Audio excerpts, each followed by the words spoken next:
There you go. All right, so good evening, everyone, for another international colloquium meeting. It's been such a pleasure leading these meetings so far and being part of such interesting and provocative um, sharing of ideas. And this evening we have a really phenomenal lecture by Professor Dave Camlin, and I will be introducing you. So Dr. Dave Camlin is an award-winning musician from Cumbria, UK, whose practice spans performance, composition, teaching, community music, and research. He lectures in music education at the Royal College of Music and Trinity Laban Conservatoire in London. His research interests include community music, especially group singing, music, health and well-being, and musician education. He has pioneered the use of sensemaker, distributed ethnography, as a research method for understanding artistic and cultural experiences. And his recent book, Music Making and Civic Imagination, explores the potential of music making as both a complex adaptive system, CAS, and a global resource for sustainability. And Dave would be talking about just about that, right? So Dave, the floor is yours. We're absolutely waiting to hear what you have to say. Wonderful. Thank you so much, Barak, and thanks, Amira, for the invitation, and thank you to all of you for coming along. Um, I'm very excited to be here, and I hope there's some fruitful discussions that will come out of our meeting. I'm going to try sharing my screen and I'll show you how I'm planning to deliver the lecture. Um, so I use Prezi, um, and actually I'll use a couple of Prezis through the lecture. If you want to follow these in your own time, then you can. So there's a QR code there if you want to follow it, and that'll appear on the Prezi throughout. So if you want to kind of have an explore of it, that's one of them that I'll be using, and this is the other one. Excuse me. Um, Before I get started, I think I should really just say a little bit about myself and just locate myself, um, so that you have an idea of who it is that's speaking with you this evening. So as Barak says, I'm Dave Camlin. I'm a performer, a composer, an educator, and a researcher, and I live in Cumbria, which is this part of England, so right in the north of England.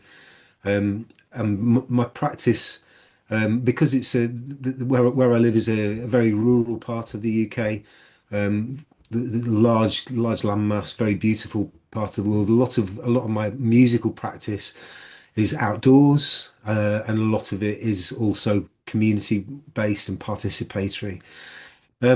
It's also worth saying that in terms of how my ideas have formed, I was fortunate enough to work for quite a long time within an organisation in Newcastle called the Sage Gateshead, which is an international performance venue and arts centre and arts organisation. And for certainly at the start of its existence, the organisation talked about its artistic programme as equally performance and participation. And we were leading. I was fortunate enough to be leading some undergraduate programs at the organisation where students were learning how to be musicians in a context that had equally equal emphasis on performance and participation. So that's certainly been at the foundation of many of my ideas. And as Barak mentioned, I currently lecture in music education at two institutions in London, Trinity Laban in Greenwich, and the Royal College of Music in Kensington. So that's a little bit about me. So my intention with this lecture is to provide an overview of ideas drawn from my recent book, Music Making and Civic Imagination, as well as academic publications either recently published or forthcoming which develop these ideas further.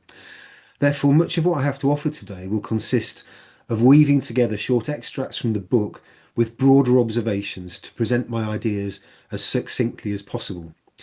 I use the term musicking throughout as shorthand for music making, drawing on both David Elliott and Christopher Small to mean active involvement in the co-creation of music undertaken with ethical intent. A foundational assumption in my thinking, excuse me, is that music and music making in particular supports human flourishing in complex but comprehensible ways. Ontologically, music making represents what is termed a complex adaptive system, or CAS, with hundreds of underpinning mechanisms giving rise to the many benefits, especially for human health and well-being.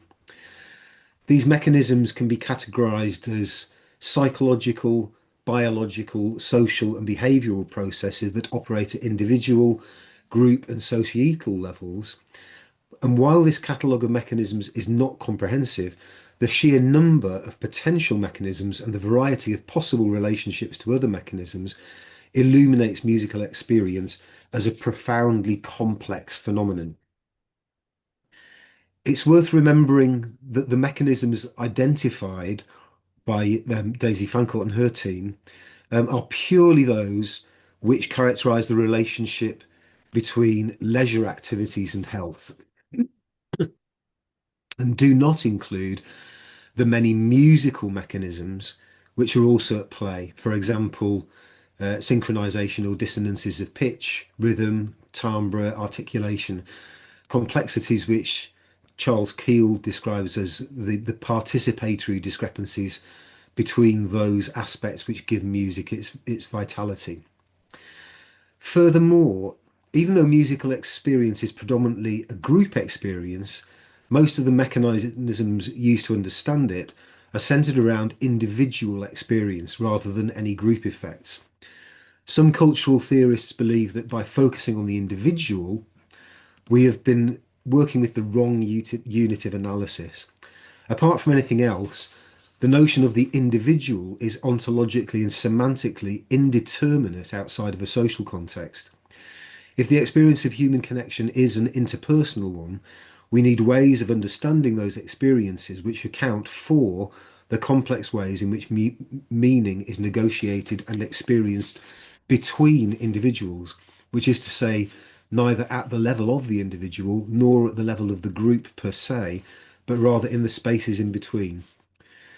Recent developments in the field of interpersonal neurobiology provide us with new ways of understanding this most fundamental of human emotional experiences, in particular, a deeper understanding of the neural correlates of the experience of love and attachment and the resonance which exists between individuals as a function of shared neurobiological networks. Regardless of how expansive we want our view of music making as a complex adaptive system to become, how we conceive of the relationships between these mechanisms further refines our view of what music is and potentially brings into question the onto-epistemological basis of our understanding of it.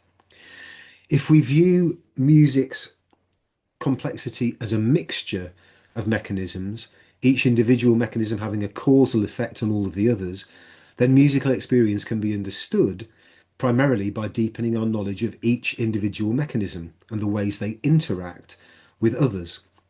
However, if the CAS, the complex adaptive system of musical experience, is really an entangled state, no such separation between mechanisms is possible.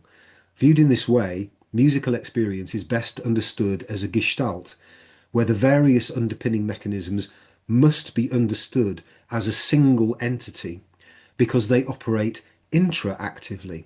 That is, each mechanism is indistinct from all the others in the complexity of their entanglement. A further assumption I make about music making and music more generally is that the separation between aesthetic and participatory traditions of music making represents a false dichotomy. Establishing hierarchies of music making, professional and amateur, between genres or across venues from concert halls to community centres and care homes doesn't help us to appreciate the full complexity of music's potential for human flourishing. If music is a complex adaptive system, it achieves its effects in different ways and with different emphases in the different situations in which it is practiced, all of which must be accounted for in a holistic understanding of music as a human activity. As musicians, our attention to these differences as we move between and across music's complementary dimensions is what gives us our efficacy. A holistic philosophy of music unites these traditions of music making, which have more often been considered to be separate. The performance of musical works, the aesthetic traditions on the one hand, and the performance, in inverted commas, of human relationships through music, the participatory traditions on the other. Resolving the apparent contradictions between aesthetic and participatory traditions is an important step in the development of a holistic understanding of music's potential, because such a resolution illuminates how the complex ways in which music comes to mean something play out across a broad sphere of musical practices. Rather than thinking of aesthetic and participatory traditions as separate fields entirely, as Chirino proposes, I suggest that they represent complementary dimensions of musicking held in a creative tension with each other and united through their mutual interest in a third dimension of music making, namely the paramusical, the associated benefits which go along with musical experience. This stance emphasizes the importance of both dialogic and diffractive thinking. The dialogic assumption that meaning is never singular, but always emerges in a play of different voices in dialogue together, as a way of reflecting on these complex interdependencies, as well as a diffractive understanding of which differences matter. I also suggest that dissensus, agreeing to be uniquely different, is an essential characteristic of the ways that different musical traditions, practices, and practitioners take up positions within this network of meaning. Yeah. This is an important step in my argument because it highlights some of the many different ways that people may come to think about music, what it is and what it does. Only by developing ways of thinking about music which allow us to reference its many dimensions without falling into dichotomous views on which has greater value can we begin to view it as a holistic concept. The aesthetic dimension of music represents a concern with the beauty or meaning of music's sonorous forms. It is therefore generally about the performance and appreciation of musical works, especially those which have been canonized through the act of distinction, i.e., particular pieces of music which have come to represent the highest standards of musical achievement in both their composition and their execution, as agreed through the consensus of a rational community of arbiters of that particular kind of musical taste. And while we might associate the aesthetic dimension of music with Western art music in particular, the same judgments of quality of sonorous forms could equally be applied to any other culturally specific musical performance practice where listening is emphasized. If music's power lies in the quality of its sonorous forms, then a basic assumption underpinning the aesthetic dimension of music is that music is for listening to. It requires listeners. Chirino refers to music from the aesthetic dimension as presentational music, a field involving one group of people, the artists, providing music for another, the audience, in which there is pronounced artist-audience separation within face-to-face situations. Central to this practice is an inherent separation between listeners and performers. Presentational music is prepared by musicians for others to listen to, and this simple distinction has many ramifications.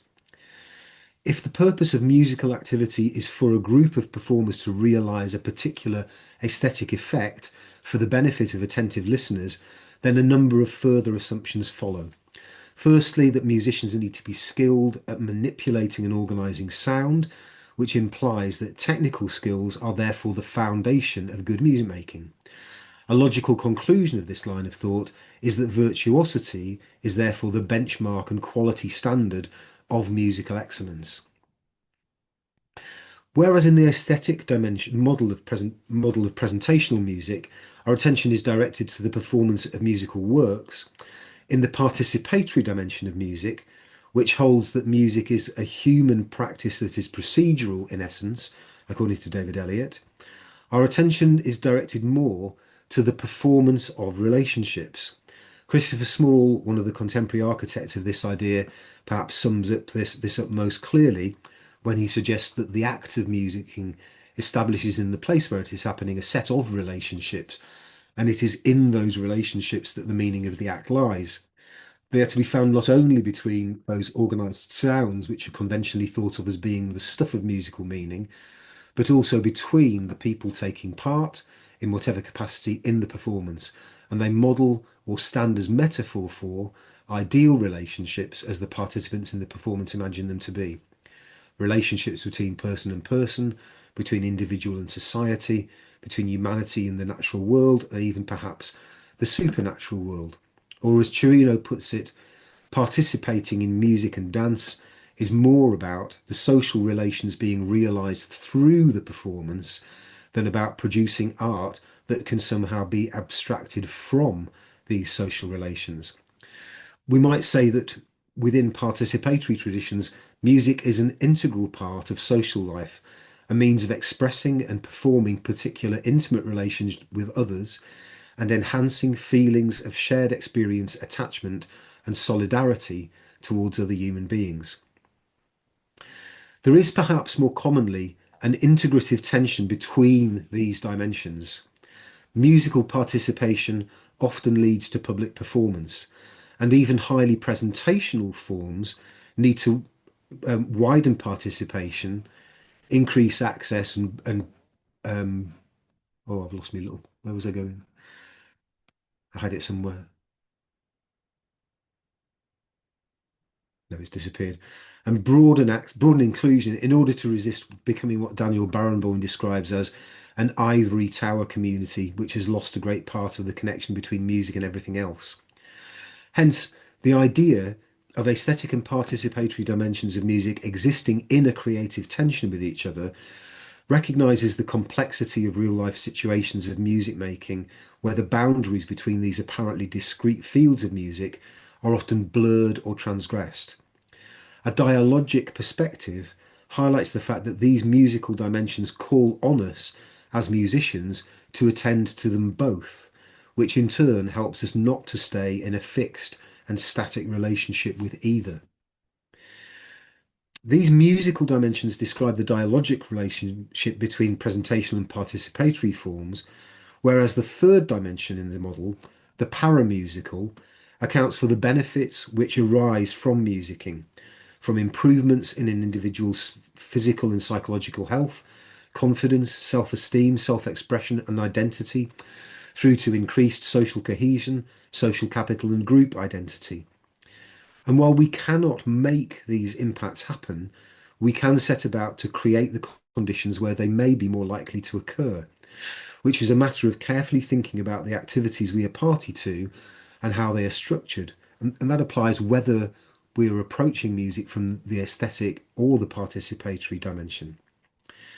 Furthermore, while attention to the benefits to be derived from being actively musical is an important aspect of music's value to people and society, too much emphasis on the paramusical, on what music does, can draw discussion of its value further from what music intrinsically is and how it achieves those effects in the first place. Hence, a dialogic relationship between the paramusical and the musical, the aesthetic and the participatory, helps to keep this relationship in balance. In a holistic sense, any musical practice will be stronger the more it attends to the qualities and creative pools of all three dimensions, especially those which are perhaps habitually more neglected in a particular practice. In a diffractive sense, this means attending to the differences that matter in any given situation, but being willing to look beyond a more fixed orthodoxy of which dimensions have customarily come to matter in more fixed musical traditions. An important implication of this model is that fixed ideas about quality do not help provide the most useful insights into the experience of music. If all music might be said to exist in different kinds of relationships with aesthetic, participatory, and paramusical dimensions, especially when those relationships may be constantly changing and evolving, any understanding of quality is always situated within that dynamic. In other words, the quality of any given instance of musicking is always contingent on A, its situation, B, any intended outcomes within that situation, C, the extent to which those intentions are realized in practice, alongside D, any unintended outcomes which might also arise. Thinking about music in these dialogic and or diffractive terms helps to render obsolete many of the dichotomies which have traditionally raised divisions between musical traditions. Um, for example, access versus excellence, product versus process, aesthetic versus participatory, and so on. They become transformed from opposing monologies into dynamic forces which widen dialogic space when seen from within the ongoing dialogue about music. When we understand them as forces which exist in that dialogic creative tension with each other, we start to develop a better understanding of how and why instances of music making can be so similar and so different all over the world. Another implication of a dialogic perspective is that the many positions in a complex field like music do not have to actually agree with each other or reach a consensus in order to reach an understanding. It is the collective power of, in Bakhtin's words, a plurality of independent and unmerged voices and consciousnesses, a genuine polyphony of fully valid voices, which constitutes meaning in the fullest sense. In such a dissensual context, excuse me, just going to go to the other one again.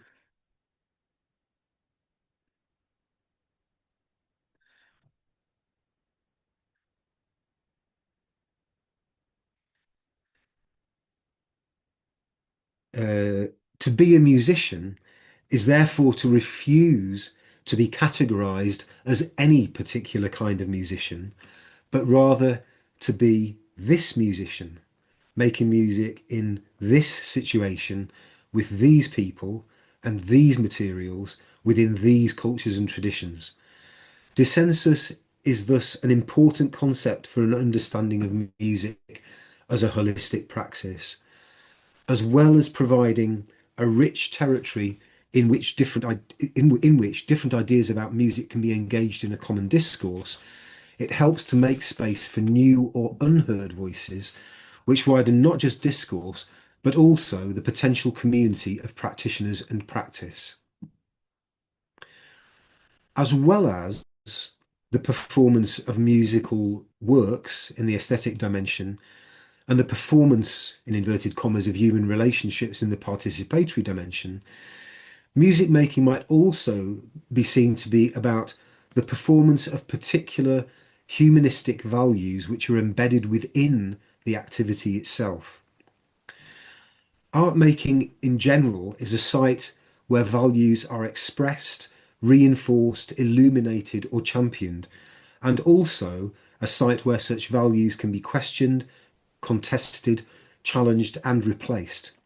There is therefore a general sense in which arts practices are fundamental to acts of imagining alternative ways of thinking and being.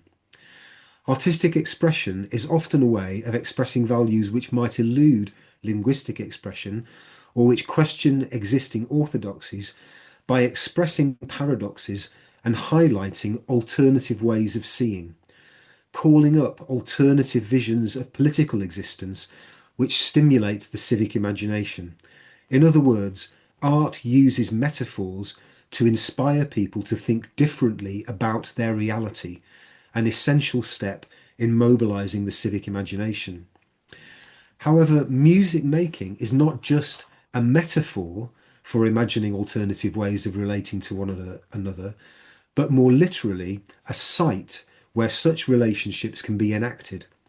As Helen Phelan suggests, during music making, performative choices become strategies toward the realization of values, not primarily by embracing these values conceptually, but by embodying them musically.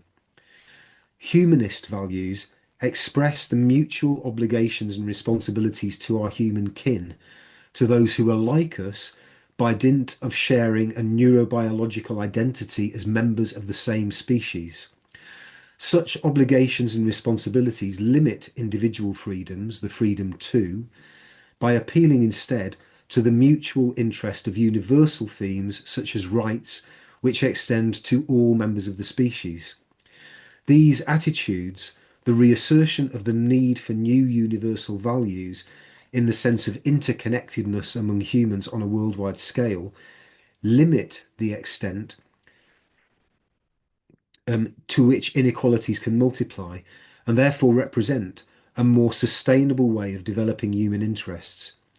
Nussbaum suggests that the arts in general are a good way of developing common interests because they generate vital spaces for sympathetic and reasoned debate, helping to build democracies that are able to overcome fear and suspicion, and ultimately creating a world that is worth living in. As a performative act, there are three sets of humanist values which I suggest are particularly evoked through music making because of the literal nature of their evocation. There may be other values which can be evoked symbolically or metaphorically through musicking, but the three I outline here, love, reciprocity, and democratic equality, are ones which are inextricably bound up in the act of musicking itself. Exchanging vitality dynamics and experiencing neurobiological attunement through musical exchange is a profound way of feeling connected to one another and invokes the same sense of feeling felt and unconditional positive regard which lie at the heart of our experiences of love. Musicking might therefore be seen to create a space where boundaries of intimacy can be individually negotiated through the degree to which one gives oneself over to the music and the interpersonal entanglement of vitality effects at play in the musical moment. As a performance of love, musicking establishes the conditions for interpersonal intimacy, whereby individuals are able to mediate the degree of such intimacy based on their own levels of comfort in the exchange of vitality effects, moving in and out of a vitality flow with others at their own discretion and with some degree of control. Musical communication, building on the foundations of communicative musicality, may be an active manifestation of the open loop nature of interpersonal attunement, leading to the activation and synchronization of human neurobiological resonance circuitry in the brain. Not just a metaphor for human cooperative communication, but a medium as well. Music is the audible evidence of our otherwise invisible neurobiological attunement to other people. Music making creates opportunities for people to form or reinforce healthy bonds of trust and attachment through tuning into one another, not just metaphorically, but literally. Such acts of attunement not only contribute positively to participants' individual and collective well-being, but actively engage our collective neurobiological functioning in a sympathetically virtuous tangle of music and vitality. In a similar fashion, these experiences of mutuality during musicking might also be seen to be a performance of reciprocity, again, not just attitudinally, but in a more literal sense. Barenboim's view of musicking as a simultaneous dialogue between voices, each one expressing itself to the fullest while at the same time listening to the other, highlights the mutual simultaneous communication required to achieve a satisfactory musical result. If you're going to make music, you cannot be silent. You have to express yourself. Moreover, you must also listen. We might say then that the creation of music together creates a shared concern for goods, which are the goods of both and therefore exclusive of neither, which McIntyre identifies as the most genuine kind of friendship. Working together in a mutually supportive way to achieve a common musical goal requires trust and sensitivity in attending to both the capabilities and expressions of the other.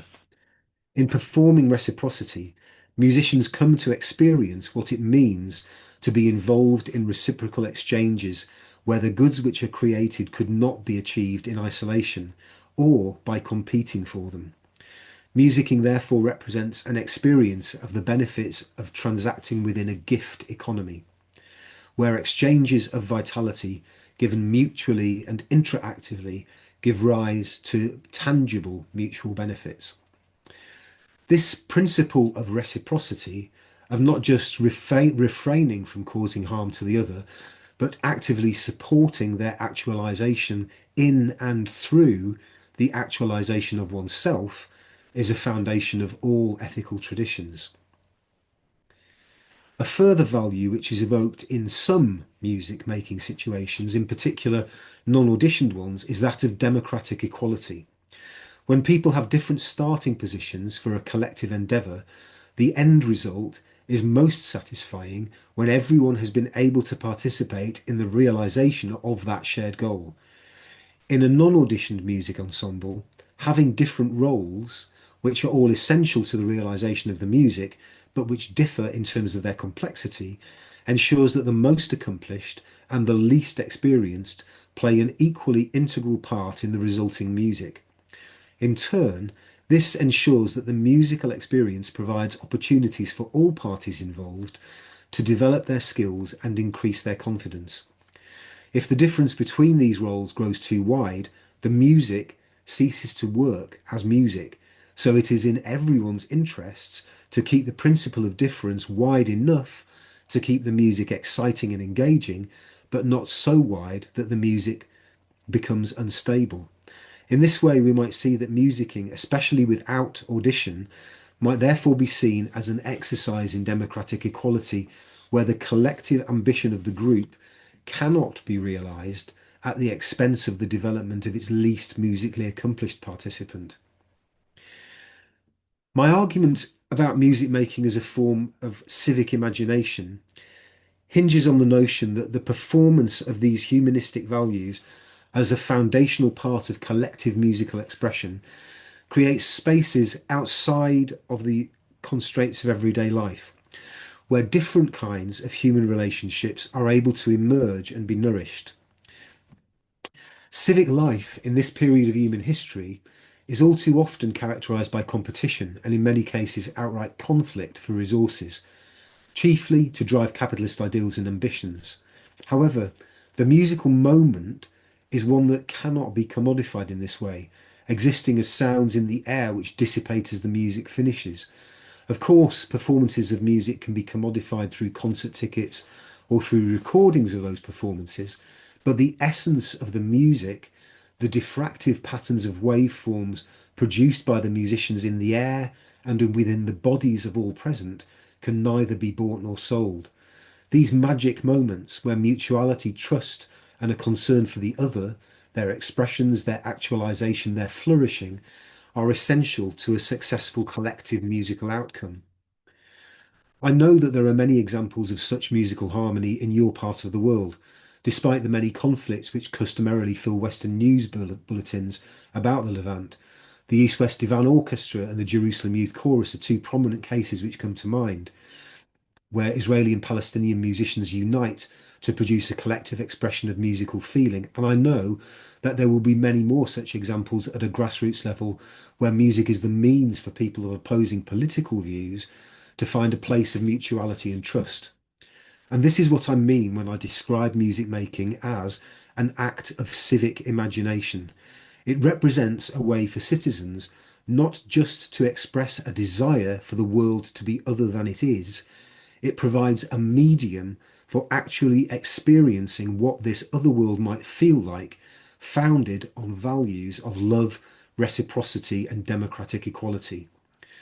Musicking might therefore be seen as not just a metaphor for the civic imagination, but more literally an interstice, a civic space where alternative social realities to the zones of communication that are forced upon us in everyday life can be encountered and enjoined.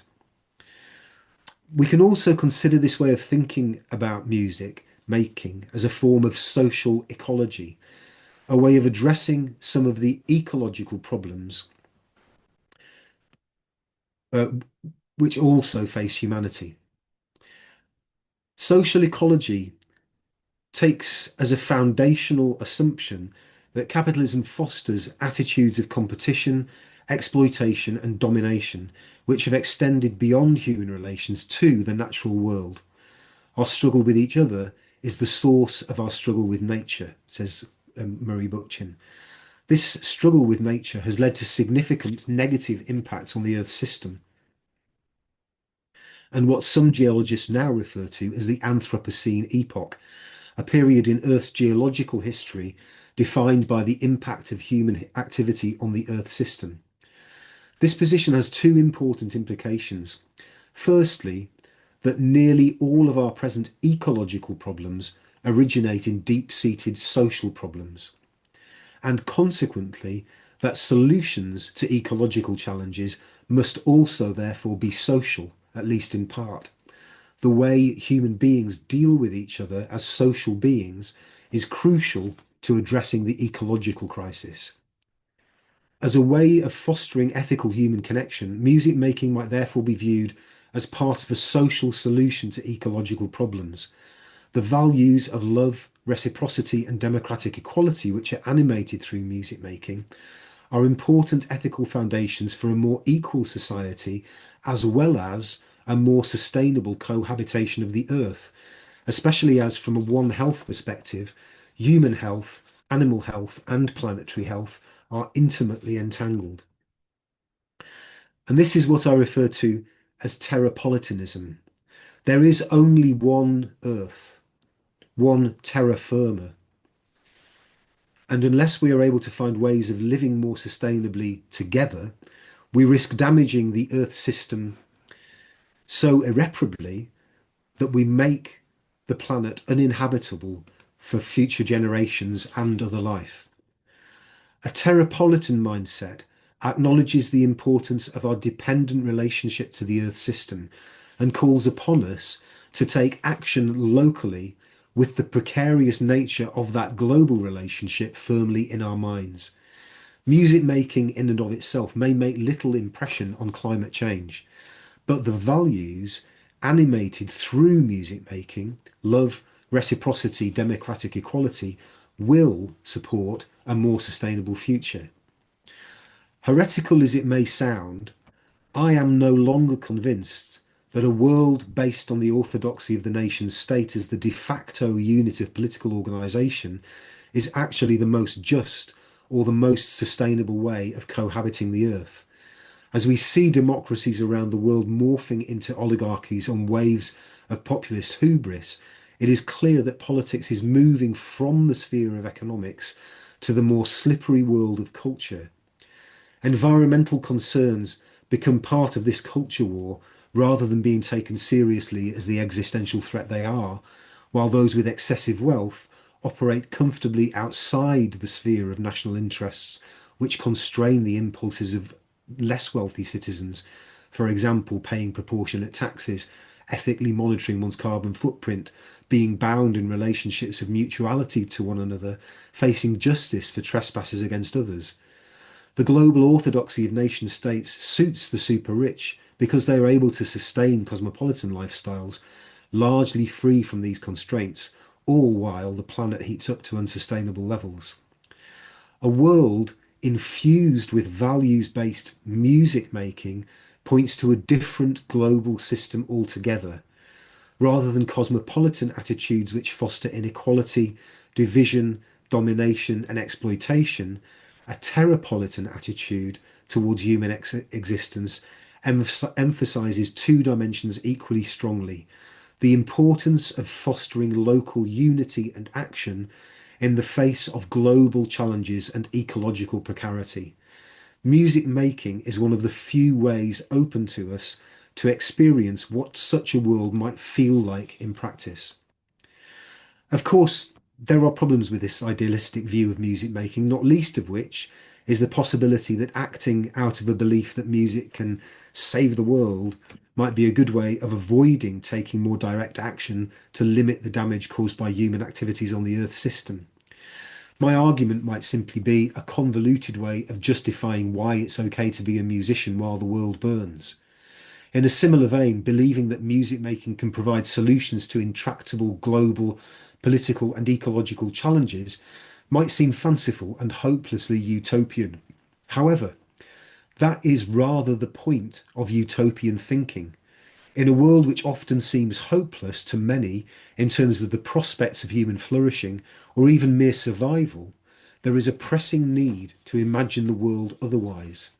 And while music making on its own cannot reform our political systems, tackle climate change, or do much of the heavy lifting needed to reorient us toward a more sustainable human future, it can supplant ideologies of domination at a local level by bringing people into closer relationships of mutuality and trust, giving us hope that such relationships can overcome the many differences which otherwise may continually threaten to divide us as a species. Music making is a realistic utopia in the sense not just that it could and may exist, but that it clearly already does. It is achievable and consistent with what we know of the laws of nature, including human nature. Whatever world we might imagine for future generations, one that is infused with values of love, reciprocity, and democratic equality, is still one that I think will be worth living in. Music making is therefore one of the means at our disposal as a species, not just to imagine what a more sustainable and equitable world might be like, but to take up a more hopeful residence in that imagination as we face an uncertain future together. Thank you.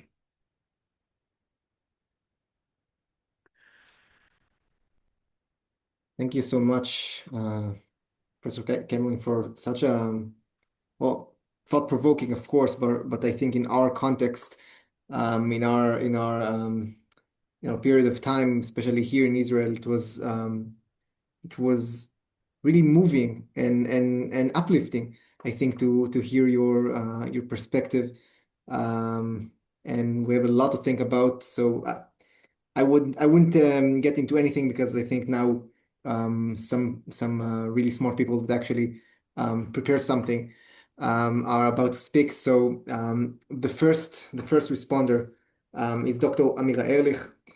She is the Dean of the Faculty of Music Education at the Levinsky Wingate Academic Center. She is a musician, researcher, and educator with over 20 years of experience as a teacher, musical social entrepreneur, and producer. Dr. Ehrlich leads initiatives in activist community-based music education that make music accessible to people of diverse abilities, build cultural bridges through collaborative work, and embed social emotional learning skills within the musical experience.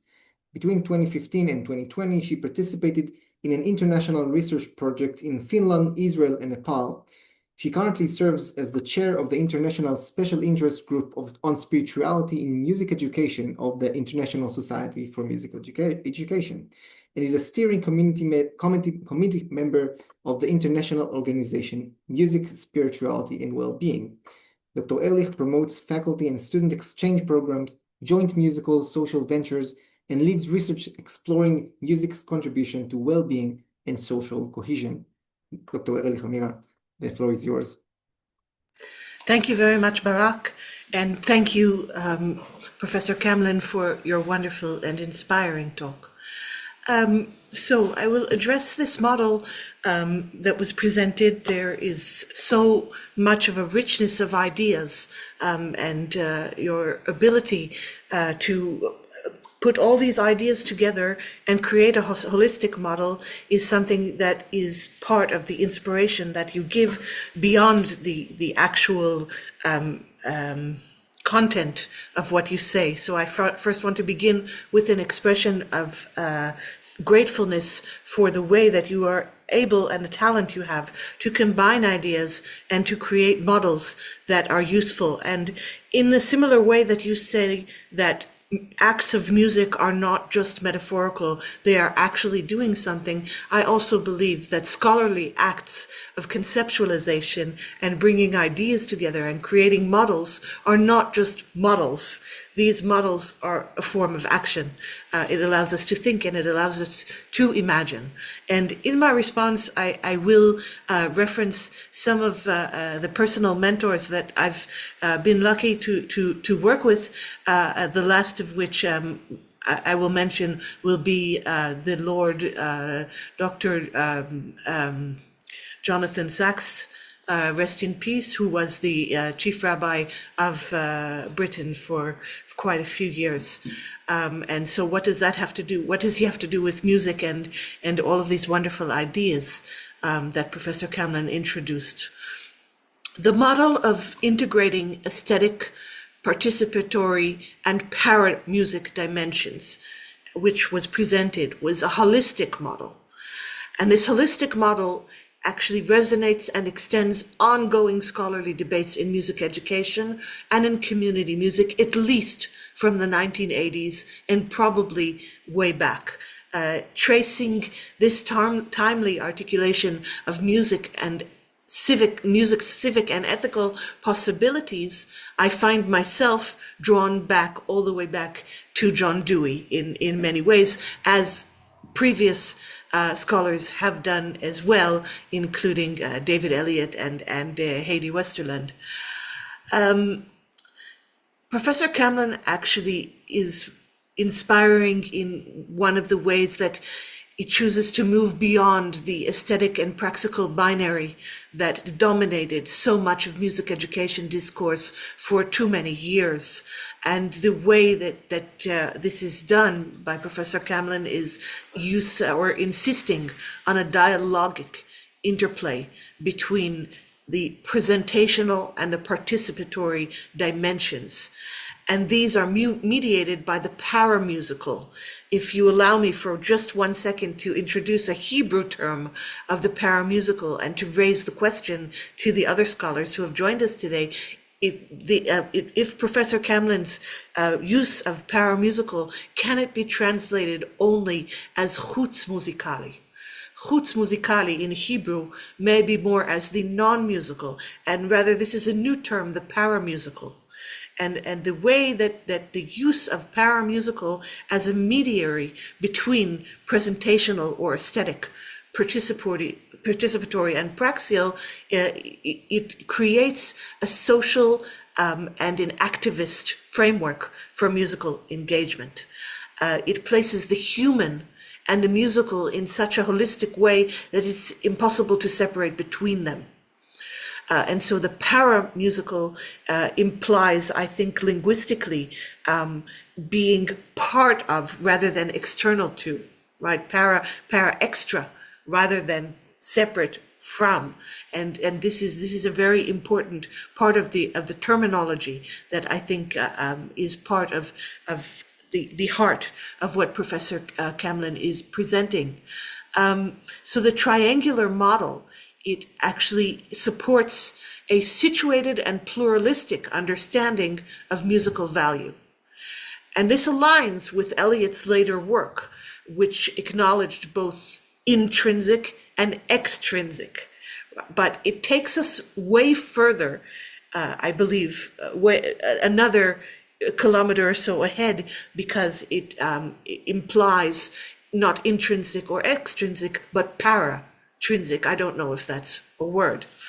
So this holistic vision, it reminds me very much of Heidi Westerland's Deweyan interpretation of music education. And in one of her articles, she took on the challenge of trying to mediate Bennett Riemer and David Elliott as well, in a different way, in her own way. But again, why does it remind me? Because she called on Dewey's theories of experience in education in order to promote democratic inquiry. And what do I mean by democratic inquiry? It's that music education is not here only to cultivate musical skills, but also to foster democratic agency, mutual responsibility, and ethic reflection. And here I'm quoting Westerlund from 2002, and then later on again in 2017, along with Sidsel Carlson. And there, Carlson and Westerlund, they interpret Dewey as music being an extension, music being an extension of Dewey's concept, where learning is not preparation for life, but it is life itself. Again, similar to Professor Camlin's insistence that music making is not only in artistic metaphor or a playground for imagination, but it is in itself in action. So in this light, the invocation of Professor Camlin's idea of musicking as a civic act that embodies love, reciprocity, and democratic equality, it embodies the notion of experiential democracy, of learning that arises from and contributes to the lived experience of a democratic community. Musicking, therefore, becomes not only expressive, but generative. This I'll say again, music becomes not only expressive, but generative of ethical subjectivities and social relations. And I have a lot more to say. I don't want to be too long. I will perhaps mention again the rejection of fixed. What does this mean then, if it's not just expressive but generative? So there is a rejection of fixed quality standards and a rejection of hierarchies in musical norms, and this is in line with notions of openness, contingency, creative negotiation of meaning that we can find in many scholarships of cultural democracy, which is the grounding for the movement, I like to call, rather than a scholarly group, but the movement of community music or social impact in music making. The value of music education, I'm quoting Westerlund again, 2002, the value of music education lies not in reaching an ideal performance, but in the reflective process of inquiry, which creates personal and communal meaning. So in this way, end of quote, Professor Camlin's work enacts the notion of musicking as a dynamic process of becoming with others, a practice that constructs civic and ethical imaginaries in real time.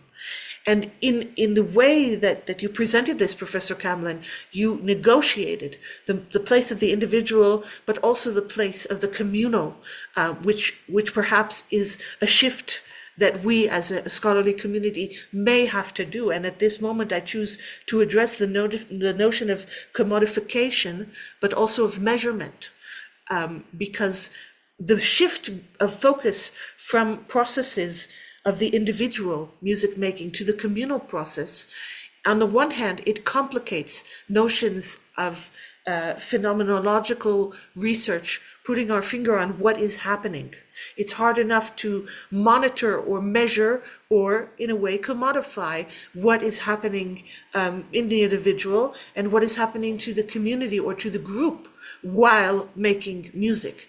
We discussed this, Professor Camlin, if you remember, when we met in Antwerp.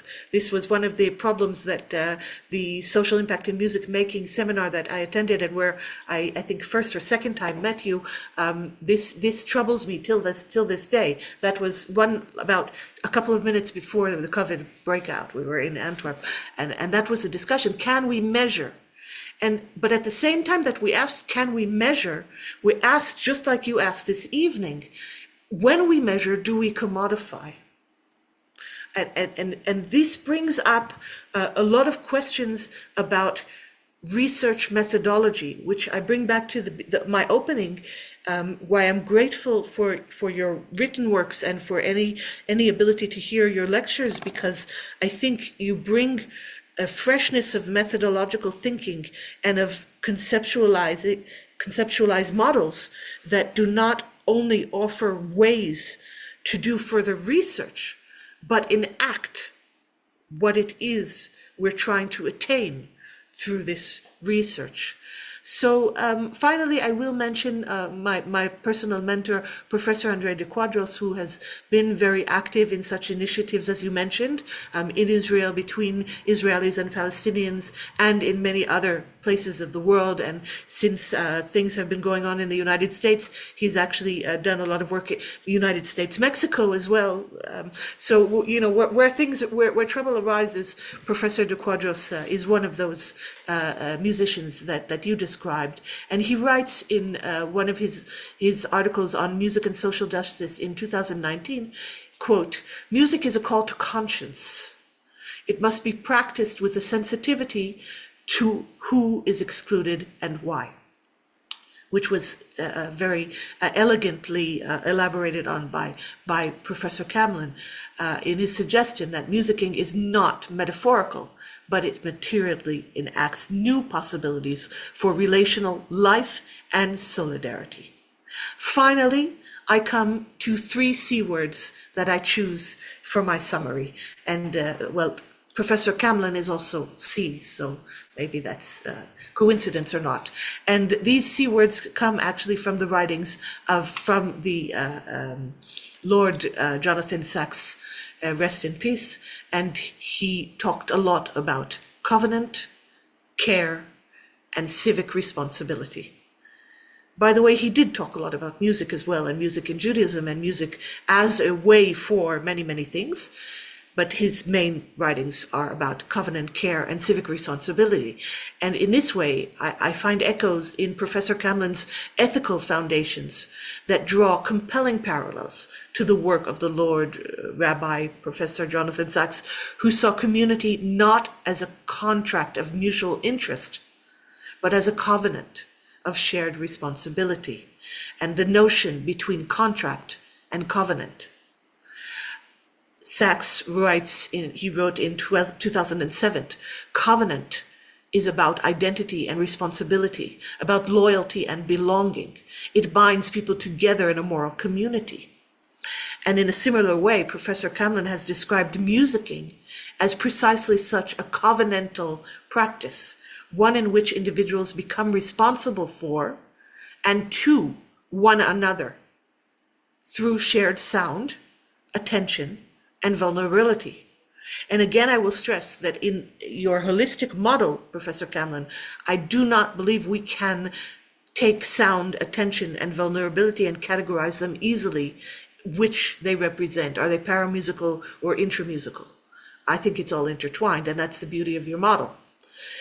Finally, in resisting commodification, competition, and individualism, or extreme individualism, Professor Camlin offers a vision of music as what Lord Rabbi Professor Sacks might call a moral ecology, a space where people practice being human together. I'm going to say that again. A moral ecology, that's a term coined by Rabbi Sacks, a moral ecology, a space where people practice being human together. The earth is too small and its resources are endless, are not endless, are ending. The Hebrew confused me, I'm sorry. The earth's resources may end at some point. And the only way out of where we is to have spaces where people practice being human together. And in this ideal in which local musical acts model global responsibility, I believe, and I would like to suggest, that Professor Camlin shares Rabbi Lord Sacks' belief that the future depends on how we learn to share a world that is not ours alone. That is a quote by Rabbi Sacks. So thank you very much, Professor Camlin.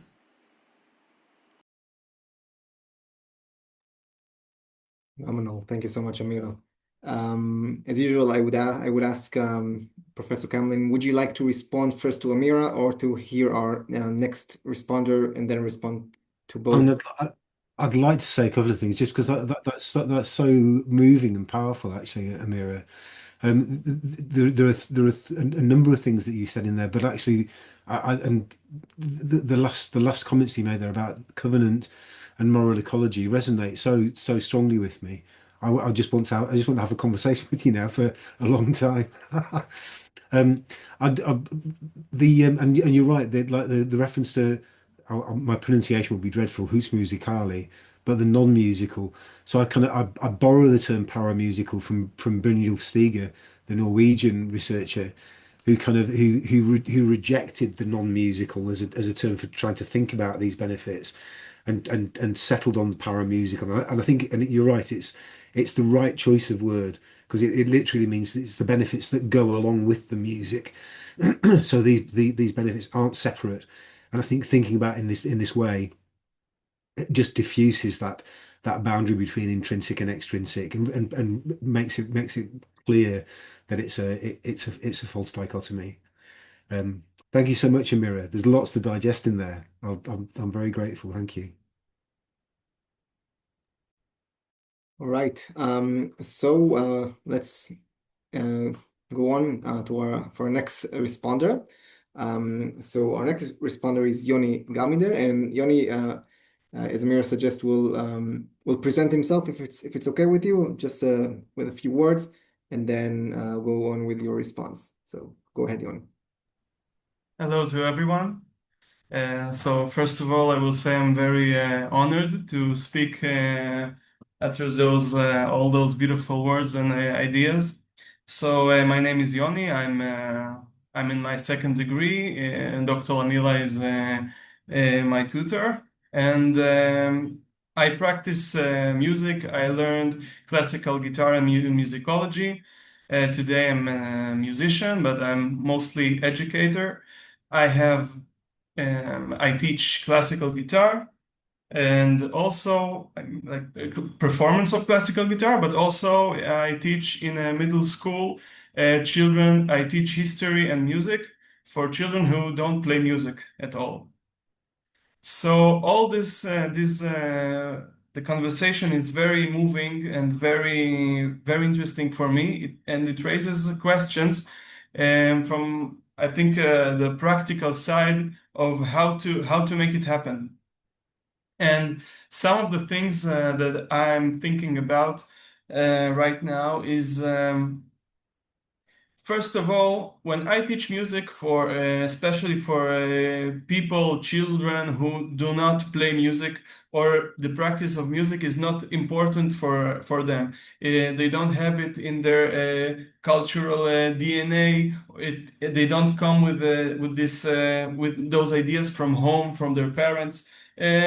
Might be even that their first, how to say, engagement with music is with the meeting of a teacher who they didn't choose. So when they meet me and I try to teach music, I often ask myself, do I teach music or do I teach something else? And what is this else? Sometimes I think maybe I teach how to be polite. Maybe I teach how to listen. Maybe I teach how to sit together in a society and to think together, to listen together, to listen to each other, to listen to music. Maybe I teach patience. Maybe I teach how to overcome prejudice. A lot of thoughts like this, because I truly believe that the exposure of music and musicians can make the real feeling of love, compassion, and connection to people. I think that if you want to introduce another culture to someone, music might be the best way because the sound has it has no body, and it has actually, I believe that it has nothing to reject.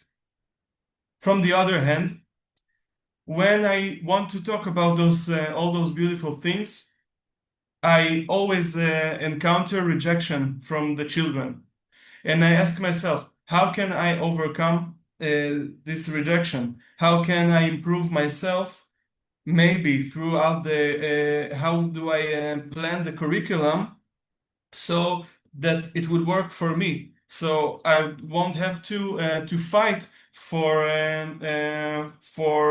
the possibility to speak about those subjects, that sometimes when you approach them to people who don't ask to hear about them, it makes them very even sometimes aggressive. So that's always a question that I run through my mind. And I also ask myself, I would say, a sociological question: can I force those ideas? I believe that they are not forcible, but reality is that I have to make people listen to those ideas, so I will have the possibility to speak and be heard. Sometimes, not always, but sometimes this is the situation. So these are my thoughts and my questions for myself, of course. And I also believe that the best tool to go through all these questions is through a personal example. If I'm able to be, I even think that if I'm able to sing to the students, I will make them sing. If I will show compassion, they will be compassionate. But it's, of course, sometimes it's a very hard task. Thank you very much. All right, thank you so much, Yoni. Professor Camlin, do you have any responses? Well, thank you, Yoni. I'm really glad that that's provoked some of those thoughts. It reminded me actually in my first day of being a teacher in a secondary school. We have this the ritual of going around and meeting all of the other teachers, and I remember going around the staff room and meeting lots of people and going, oh yeah, what's your name and what do you teach? And people tell you the name and what they teach. And when I met the drama teacher at the school, she said, my name's Lee Wiles, and I said, oh, and what do you teach? She said, oh, I teach children.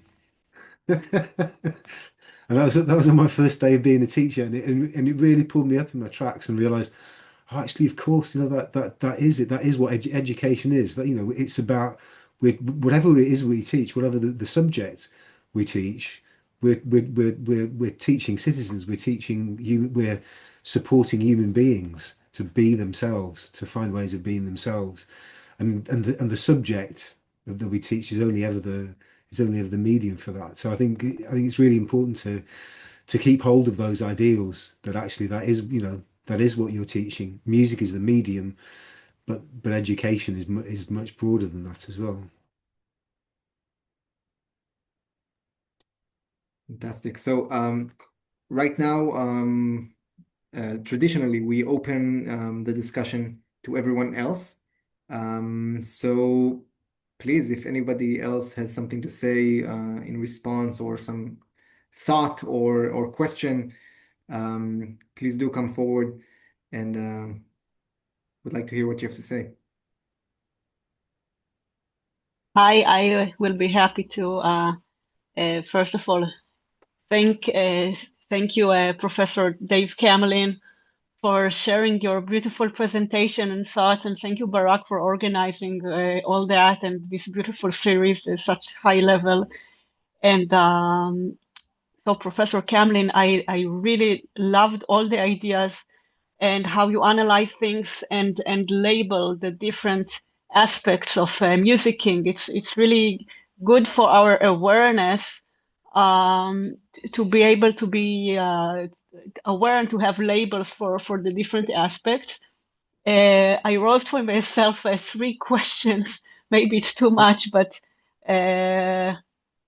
some ideas that I would like to raise. First of all, with that moment that you spoke about performing and feeling this flow and love, did you have any chance to check it biologically with the scientific parameters? So this is one question. Let me Another. Okay. let me speak to that question, because that Yes. might take us the rest of the hour. So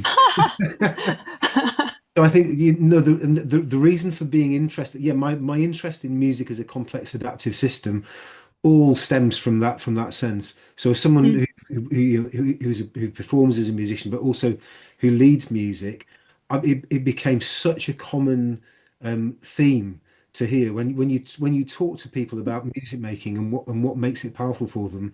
People always talk about the magic moments of which are transcendent, which people experience as in a spiritual sense.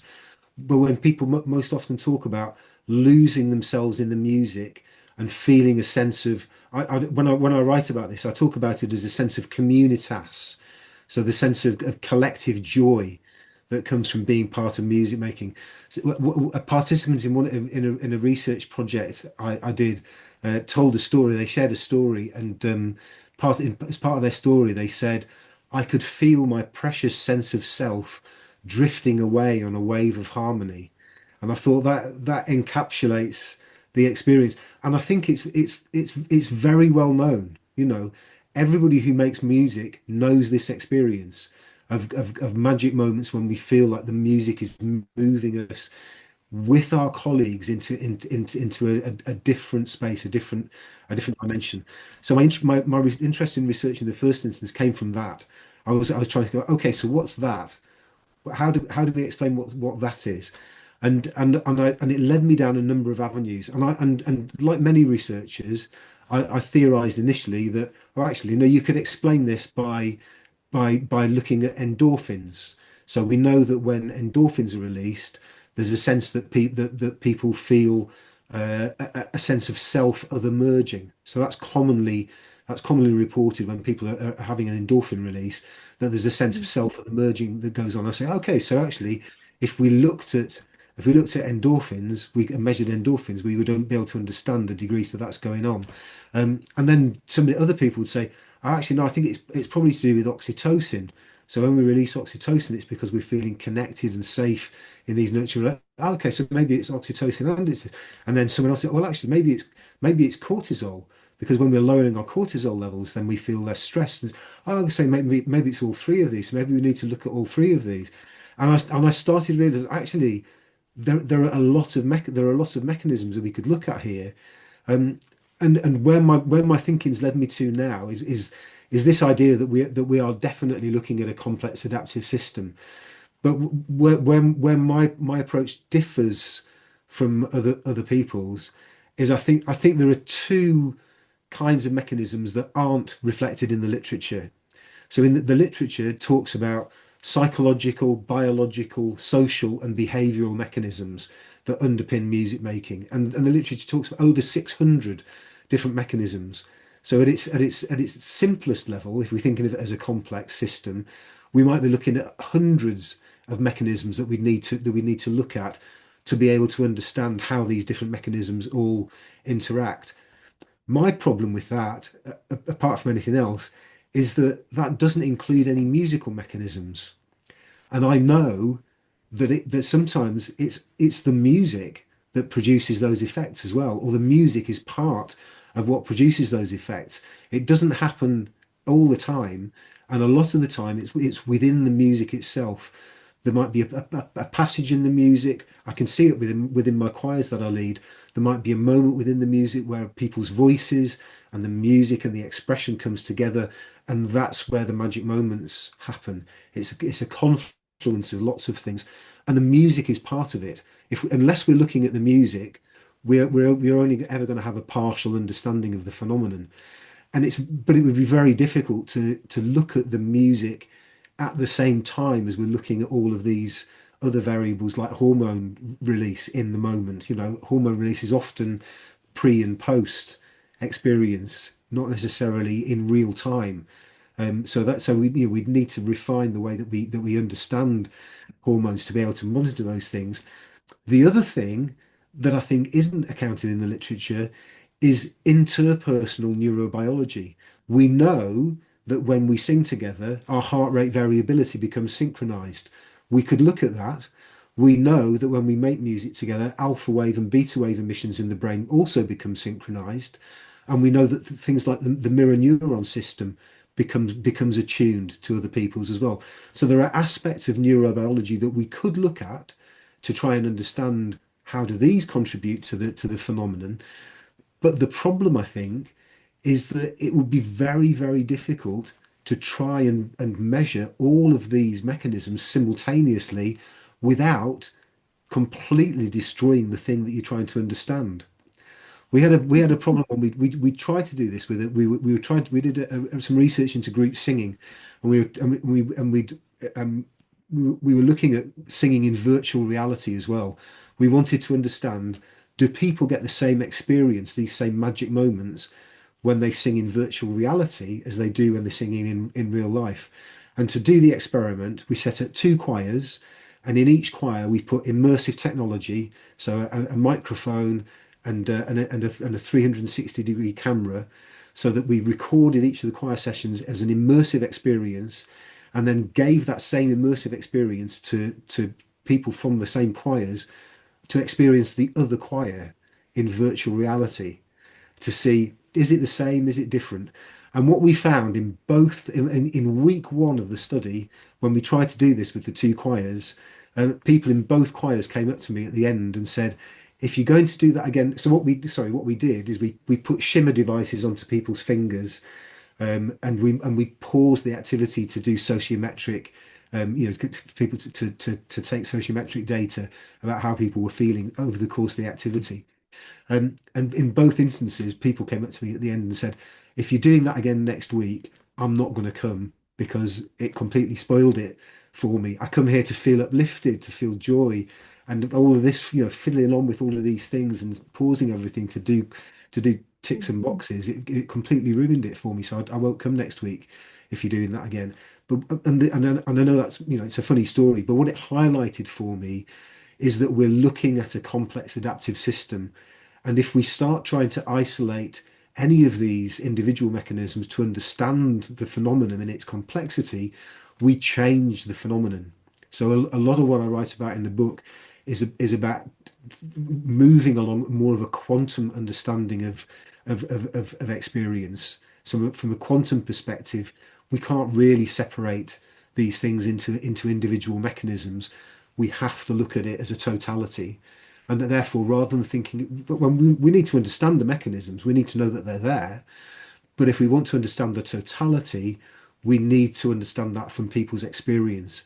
So phenomenology becomes an essential part of research into these things. Not exclusively, but I think these approaches have fallen out of balance is we've become excessively reliant on positivist knowledge and understanding of musical phenomenon to the relative exclusion of a phenomenological understanding. And I think it's because of the complexity. What people can tell you is going on will help to understand the complexity in ways that we can't understand just by measuring individual mechanisms. Thank you. Thank you very Great. much. This actually leads me to the other question I wanted to ask you. Are you sharing what you shared with us, with your choir, with the singers themselves? And does it help them rejoice more, or does this dissection and over awareness perhaps takes down from their enjoyment because they are too aware of what's going on or something like that? No, well, I don't think so. I don't. You'd probably need to ask them that actually, rather than me. I obviously am going to say no. I don't think it does, but I think we've all been on a journey with it. Actually, I think some of the impetus for me developing my research interests came from their questions. They would say this. Why does it feel like this? Well, after we've seen, why I always feel so uplifted after a choir session. I might have been feeling really down all day, and when I come to choir, I make the effort to come because I know that at the end of it, I'm going to feel great. Why does that happen? And that's what I was trying to answer. So we've had those discussions. Actually, when we launched the hardback of the book, we did a local book launch. We had a posh book launch at the Royal College of Music with wine and nibbles and all of those kind of things. But we also had a local launch of the book with the choirs where we're in an art centre I talked through the book. I gave some overviews and some readings from the book, but we interspersed me talking with songs from the choir, which illustrated these, some of these different points. I'd written a piece for the choir called "A Republic of Harmony."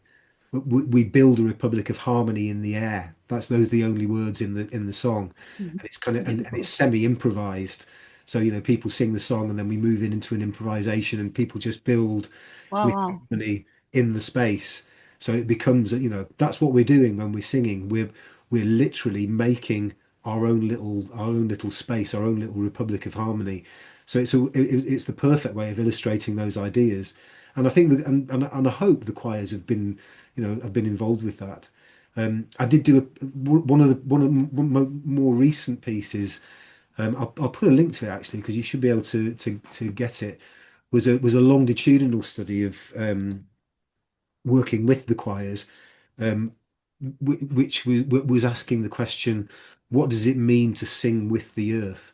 So we've over the course of the last 10, 15 years, we've done quite a lot of singing in different contexts, lots of outdoor singing, but also quite a lot of activist singing as well. In our community, the UK government wanted to build a coal mine, which lots of people thought was a really ridiculous idea in the 21st century when we're trying to reduce carbon emissions.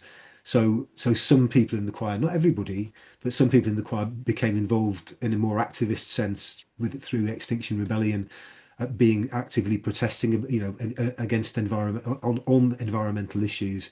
So I thought it was an interesting time to explore this question. What does it mean to you? So I just held a number of focus groups with the people in the choirs to find out actually what does it mean to you to sing Mhm. with the earth, and it was fascinating actually. I learned a lot from that. So I hope it's a mutual situation. They know that I'm a researcher with a different hat on, and I don't push it down their throats.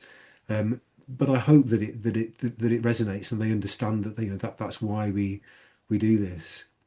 We've started a music festival in our local community, and some of the people on the committee have said, so the festival is called Cumberlandia, and we needed a slogan for the festival. And one of the people on the committee said, Can we not use something for your book? Didn't you say something about like when we make music, we make kin? Can we use that?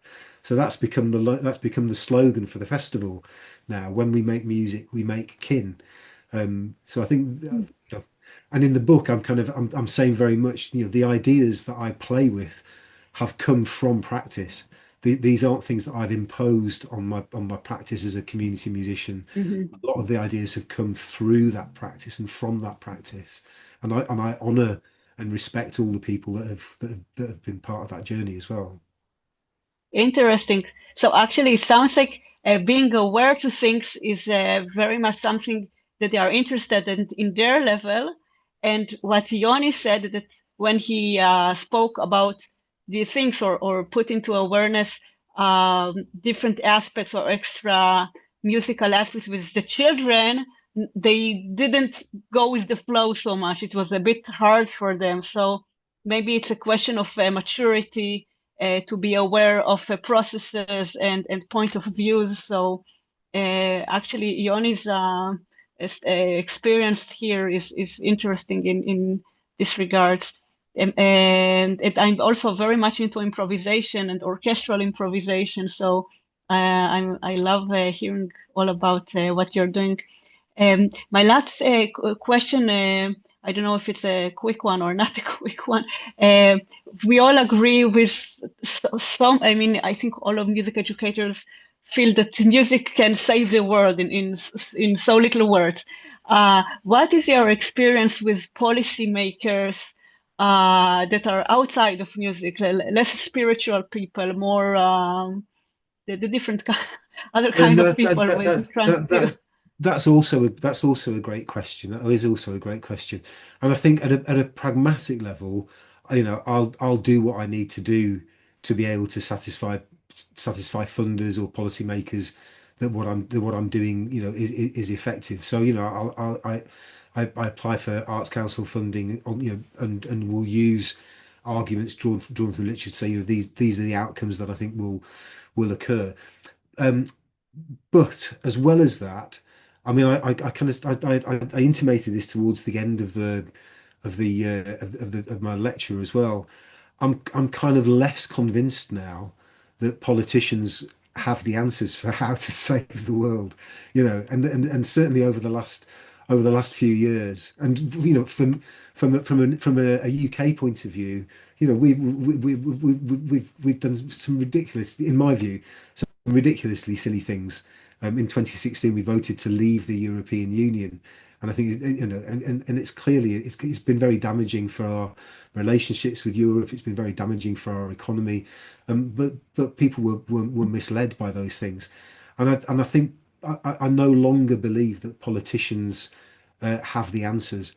When it actually at COP26 was in Edinburgh. So it was in the UK, and we travelled up to protest at COP26 with some of the choir as well. And what became really clear at COP26, and what lots of activists were saying then, is that actually the biggest barrier to addressing climate change now are our countries and national interests are not moving fast enough to address the issues of climate change, and they're just putting it on the back burner, and it's only got worse over the last few years. So the relationship between music and policy, and policy of course is the the manifestation of politicians, of politics. I think it's a troubled relationship. I think that I find more hope in the environmental premises of think global, act local. I think politics can feel quite hopeless, whereas I think at a local level, people can feel actually we're doing something here. We're making a change within our world. Even if we can't change the world, we can change the world within our reach. We can do something locally that will make a local situation better. Amira expressed it really beautifully actually in her response to me. So I think it is a really good question, Rachel, because I think we all have to negotiate this relationship with policy, which means a relationship with politicians and with politics. But I no longer am convinced that politicians and the interests of the nation state, or the orthodoxy of the nation state system as a global system, is actually in the best interests of the planet. So I think the solutions to a more sustainable and a more equitable future will actually come from local action rather than political interests at a higher level. And music making, to my mind, will be an essential part of that local action. Thank you. This gives hope. This is a great answer. And I also wanted to thank Amira and Yoni for their thoughts and shared ideas. Thank you. And I'm just looking in the chat at Noah's question as well. Sorry, I don't know if I've got your name right there, Noah. Yeah, close enough. Okay. So how can we practically encourage much more music making in secondary schools, while music as a subject in secondary schools almost disappears as kids grow up? And Amira's kind of put in some context in Israel high schools only have music as a major. I think it's probably quite similar across the world. So like in the UK, the numbers of students doing GCSE and O level and A level music beyond the age of like 12 has really suffered. And I'm sure we can think about all kinds of reasons for that. Um, in in terms of encouraging more music making, it is a really great question. I think it's I mean I've written a little bit about this in a couple of chapters that are coming up shortly. But again, I think taking an environmental perspective on it, it's we have to ask ourselves slightly different questions about music education. I think a lot of my work is kind of is asking the question, what is music for?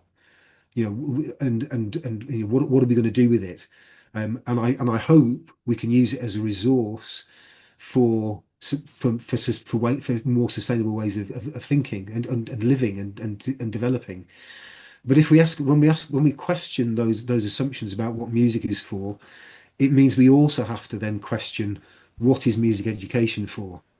And I think music education for a long time has been built around models that are based in often in a pyramid system. Music education is often built on the premise that really what music education is for is preparing the next generation of orchestral players. So I don't know what it's like in Israel, but in the UK, that's what music education, how the system is set up as a pyramid. So at the top of the pyramid, you will have the future generations of orchestral players. And therefore, the basic premise is if that's what you want at the top, then you have to build music education right the way down to the bottom to make that happen. So at primary school level, that means identifying natural talent and supporting natural talent to progress. And people make decisions quite early on about whether they are musical or not, based on whether a teacher says, yes, you're going to get instrumental lessons and you can progress to the next level. And in that process, lots of people already begin to think that they're not musical. So, and that process only accelerates, I think, in secondary school. When we get to secondary school, I think there's a really fascinating thing that happens because often there's a lot more in the UK. There are a lot more students who are actively musical in the final year of primary school when they're 10 and 11 to people that are actively musical by the time they're at the end of the first year in secondary school. So there's a big drop off just from entering secondary school. And I think the reasons for that are complex, but I really like a particular story. Actually, I'll find the reference for you because I think it's really great. It's a really great account. Uh, this is Jennifer Simmons in the Handbook of Musical Identities. Let me pop it in. Um, where she's trying to understand why does Peter, this amazingly talented musician, um, not want to continue with his instrumental lessons? And she talks with him and she finally she reaches the conclusion that perhaps there are too many ways to feel incompetent in being musical. So, and actually at secondary school, there are often potentially other ways that people can feel competent. People might be good at sport. Somebody might say to them, actually, wow, you ran that really fast. You're really good at sport, and you get positive strokes for something. And actually, because music takes quite a long time to develop, higher level skills, you don't get that instant feedback so much, I don't think. So I think and that's only part of the reason, I'm sure, but there are whole complex reasons why people kind of identify as musicians. But I think you have to be really quite determined to be a musician, to firstly to kind of work your way through primary school and then to kind of keep on that progression through to on the conservatoire route. So I think if we go back to these foundational questions, if music isn't just about creating music for listening to, if music has lots of other dimensions, it supports health and well-being, it actually supports social life. It's in its broadest sense, and we need to rethink what music education is for. Then we have to rethink the whole of it, and that has to start at primary level as well. I mean, I think there are some really great and Kodai, I think, approaches that are universal and accessible are really great introductions to music, but there needs to be that kind of approach needs to be continued, and we need to be thinking about what do we want future generations, what do we want our children and our children's children and people making music in 2050 or 2060, what do we want them to be doing with music? If we start thinking that actually music is going to be one of the ways that binds societies together locally, then we need to be thinking about music education from the point of view of how do we give opportunities for people for students and young students to be creating music in a social context that becomes part of their identity, that means they want to continue it into secondary school because they want it to be part of their life and their identity. And it means also meeting it from the other side. I think when people can see that music isn't just something that virtuosic musicians do on concert halls, but music is something that your parents do, that your friends do, that happens in your community on a regular basis, there will be more incentive for people to persist in being musical. Great.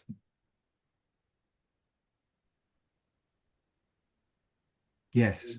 This is so fascinating. So while Professor Camlin reads Amira's fascinating comments as well, I have to say is that as myself, I am a music theorist, and it's interesting to see how music theory in the last, well, I would say 20 years or so, or music theorists rather, have been asking much of the same questions. What is music theory for? Well, questions that earlier they seemed even taken for granted, but now, very similar themes arise, like the phenomenology against versus positivism. Music theory has such a long history of making positivist claims, and I think in the last decades or so, we slowly start releasing ourselves from positivism and thinking more in terms of phenomenology, and even asking some general questions as what is music theory for, um, what are we trying to do actually, and not just take for granted earlier premises. So it's fascinating um, how these things come across different subfields of this incredible phenomenon of music.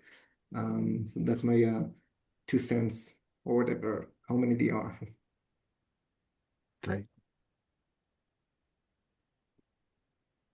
Right. So, does anyone else has anything to say? I'm sure we all have a lot to say. Well, we all have a lot to think about.